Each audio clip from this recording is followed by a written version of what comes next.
Mavs longtime head coach Rick Carlisle returns to Indiana. He does. For 4 years. For 4 years, 4-year, $29 million deal. It was reported Thursday morning.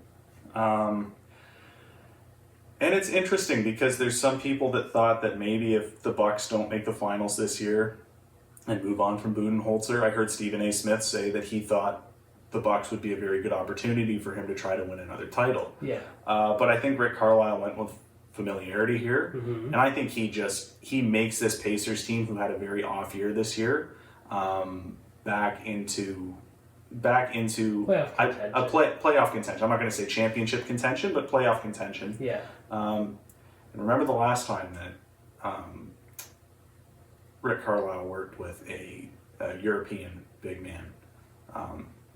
You got Dirk Nowitzki, who's to say he can't do that with Domantas Sabonis and celebrate his career. He's got good pieces there with Malcolm Brogdon too. Yep. Miles Turner is an elite defender, so it's not like he's inheriting a team that has a lot of work. It's got work, but it's very manageable. And I'm happy for him. He goes back to somewhere that's familiar, that they love it, and him and his family love it in Indiana. So it'll be a good fit for him. Yep, and then the Celtics hire former Nets assistant Ime Udoka as their new head coach to replace Brad Stevens. Yeah, he was a guy that Celtics players liked when they were playing for the U.S. He was part of, I believe it was their FIBA World Cup staff, and Celtics players liked working with him, so that made it an easier hire. It was a little interesting to see that they kind of steered away from Lloyd Pierce and Jason Kidd, who they thought were the front runners. Yeah. And they went with someone that they didn't go for that big swing name. But I think it could work out. I don't think that Brad Stevens was necessarily a big swing name when they got him. No. And he worked out very well for them. As a Celtics fan myself, I trust Brad Stevens. I think if he's not going to go out and get the big guy. I think he learned that with Kyrie and Gordon. It doesn't work. Build a system. Yeah. And I think that's going to be the new look for Boston going forward. He fits the system, so it works. Now, playoffs. Yeah. We haven't talked about the last round. So the Clippers. Yeah, the Clippers, since our last episode, they got that series without Kawhi. Yeah. Kind of crazy. Paul George pulled up. And in elimination, Terrence Mann pulled up. He did. Terrence Mann looked really good that series. So it doesn't look hopeful for them, especially with CP3 back. Yeah, and down 2-0. It's still something to look at for the Clippers moving forward. There is hope for this franchise as they are.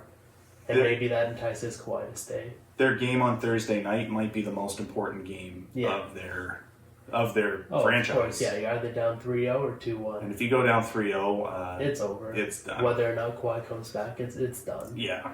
You give Chris Paul, Devin Booker 3 chances. They're not going to screw up, and I think Chris Paul's going to be hungry. Yeah, and not like this team, Philadelphia, who was eliminated by Atlanta. Joel Embiid showed up. Seth Curry showed up. I can't say anything for the rest of the team. Tobias Harris showed up. He was Tobias Harris. He did. The big gap that needed to be filled was Ben Simmons. And Ben Simmons was on the bench a lot. Yeah. Or should have been on the bench a lot. He played like he should be sitting on the bench. Yeah. To only take 3 I still can't get over that. To only take 3 shots in the fourth quarter in the entire series, in 7 games, to only take 3 shots in the fourth. You're the second best player. Yeah, you're second best player. It's got to be a little better than that. I know he can't shoot jumpers. Yeah. I get it. But he was giving up wide open layups. Yeah. Like, he is just not confident in his offensive game in the slightest. Mm-hmm. And you can't have that. It's one of those things where James Harden's not good on one side of the ball. Yeah. But that's the defensive side of the ball. You can live with that. James Harden can play defense. But you cannot be a defensive specialist and expect to be the second best player on a team. Mm-hmm. There's a lot of guys who've made a career to being a defensive specialist, but they were not the second. They were not the second best guy on a team. They were just depth. Yep. Like at this point, unless he commits, and his playmaking's grown a little overrated, so you can't say in that sense he's helping his team much. He's not. Now, credit to Atlanta and what they've built. Oh yeah, no Trae Young, disrespect to John them. Collins, They had a great series. Clint Capella pulling up. Kevin Huerter's been helpful. He was huge in that Game 7. So they have a legit team, but still Philadelphia, who Ben Simmons claimed they can and should have beat Brooklyn. Yeah. They weren't beating a stacked Brooklyn team, a healthy Brooklyn team. They can't beat Atlanta. Again, no disrespect to Atlanta, but Kevin Durant and James Harden, Kyrie Irving. How's Philadelphia with Ben Simmons' lackluster performance going to stop that? It was, I mean, for anyone to shoot 30% from the free throw line. Yeah. At this rate, I'd rather have Shaquille O'Neal or Dwight Howard at the free throw line. And they're terrible at shooting free throws.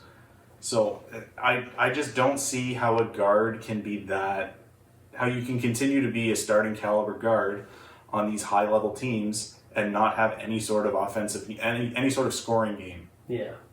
So I don't care that he averages 10 assists a night or he can average 10 rebounds. It doesn't matter. And yeah, it's clear they don't have much faith in him anymore. Like, if you read between the lines, Joel Embiid, Doc Rivers don't believe in this guy. And we'll talk about it in our Build or Rebuild series. I think he's as good as gone. Oh, yeah, for sure.